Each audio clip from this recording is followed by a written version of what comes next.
അതുകൊണ്ടാണ് പൗലോസ് അപ്പസ്തോലൻ തനിക്ക് വെളിപ്പാടിലൂടെ ലഭിച്ച ഈ കാര്യങ്ങളെ രഹസ്യങ്ങൾ എന്നും മിസ്റ്ററീസ് എന്നും അൺസെർച്ചബിൾ റിച്ചസ് ഓഫ് ക്രൈസ്റ്റ് എന്നും എല്ലാം പറയുന്നത്. അതായത് പൗലോസ് പറയുന്ന കാര്യങ്ങൾ പൗലോസിന് മുൻപായി മറ്റാരോടും പറഞ്ഞിട്ടില്ലാത്തതും യുഗങ്ങളോളം ദൈവത്തിന്റെ ഹൃദയത്തിൽ നിഗൂഢമായിരുന്നതുമായ രഹസ്യങ്ങളാണ്. പഴയ നിയമ പുസ്തകങ്ങളിലോ 4 സുവിശേഷ ഭാഗങ്ങളിലോ എവിടെ തപ്പിയാലും യഹൂദനെന്നോ ജാതിയെന്നോ വ്യത്യാസമില്ലാത്ത എണ്ണിക്കൂടാൻ പറ്റാത്ത ഈ മഹാപുരുഷാരത്തിന്റെ റാപ്ചർ അഥവാ സ്വർഗത്തിലേക്കുള്ള എടുക്കപ്പെടൽ കണ്ടെത്താൻ കഴിയില്ല.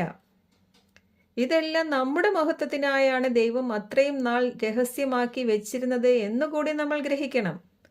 അപ്പോഴേ ദൈവം നമുക്കായി ഒരുക്കിയ മഹത്വത്തിന്റെ സമ്പത്തും അതിന്റെ പ്രത്യേകതകളും അതിന്റെ റിച്ചസും നമുക്ക് മനസ്സിലാവുകയുള്ളൂ.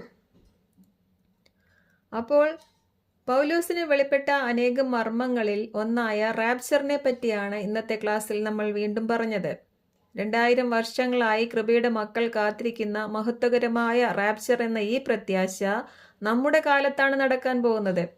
അതിൻ്റെ എല്ലാ ലക്ഷണങ്ങളും ഇപ്പോൾ നടന്നുകൊണ്ടിരിക്കുകയാണ് എന്നും 1-ാം നൂറ്റാണ്ടിലെ പോലെ ഒരു ട്രാൻസിഷൻ ടൈമിലാണ് നമ്മൾ ഇപ്പോൾ ജീവിച്ചുകൊണ്ടിരിക്കുന്നതെന്നും അന്ന് യഹൂദരിൽ നിന്നും ജാതികളിലേക്ക് രക്ഷ വന്നതുപോലെ ഇനി രക്ഷ ജാതികളിൽ നിന്നും തിരിച്ച് യഹൂദരിലേക്ക് പോകാനുള്ള സമയമായെന്നും അത് പോയിക്കൊണ്ടിരിക്കുകയാണെന്നും അതുകൊണ്ടാണ് ഇന്ന് ജാതികൾ ഈ സുവിശേഷം കേൾക്കുമ്പോൾ പണ്ട് യഹൂദർ ഹൃദയം അടച്ചതുപോലെ ഇപ്പോൾ ഹൃദയം അടച്ചു കളയുന്നതെന്നും എതിർക്കുന്നതെന്നും വിശ്വാസികളെ കൂടുതലായി കൊല്ലുന്നതെന്നും എല്ലാം നമ്മൾ വെളിപ്പാട് പുസ്തകം പഠിച്ചപ്പോൾ ഡീറ്റെയിലായി പഠിച്ചതാണ്.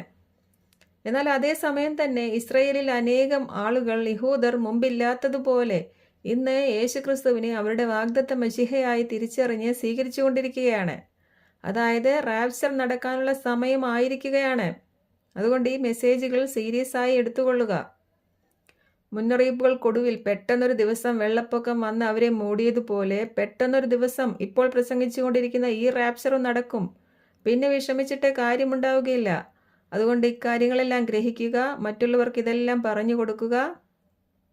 ഈ ചാനലിൽ ഇതിനു മുൻപ് ചെയ്തിട്ടുള്ള വെളിപ്പാട് പുസ്തക പഠനങ്ങളുടെ ക്ലാസ്സുകളും പൗലോസിന്റെ വെളിപ്പാടുകളുടെ ക്ലാസ്സുകളും എല്ലാം ലഭിക്കുവാൻ ഇവിടെ കാണുന്ന ജീസസ് സേവ്സ് എന്ന ഈ ചാനൽ നെയിമിൽ ടച്ച് ചെയ്യുക. അപ്പോൾ കാണുന്ന പ്ലേലിസ്റ്റ് എന്ന ഈ ഹെഡിങ്ങിൽ ടച്ച് ചെയ്താൽ അവിടെയെല്ലാം തരം തിരിച്ചു കൊടുത്തിട്ടുണ്ടാവും. വെളിപ്പാട് പുസ്തക പഠനം എന്ന് കാണുന്നിടത്ത് വെളിപ്പാട് പുസ്തകത്തിന്റെ 40 ക്ലാസ്സുകൾ ലഭിക്കും. അതിൻ്റെ തന്നെ ഇംഗ്ലീഷ് ക്ലാസ്സുകളാണ് റെവലേഷൻ സ്റ്റഡീസ് ഇൻ ഇംഗ്ലീഷ് എന്ന് എഴുതിയിരിക്കുന്നിടത്ത് ഉള്ളത്. പിന്നെ പൗലോസിന്റെ വെളിപ്പാടുകൾ എന്ന ഹെഡിങ്ങിൽ കാണുന്നിടത്താണ് ഇപ്പോൾ ചെയ്യുന്ന ഈ ക്ലാസ്സുകൾ ഇനി ഉണ്ടാകാൻ പോകുന്നത്. ആദ്യമായി ഈ ചാനൽ കാണുന്നവർ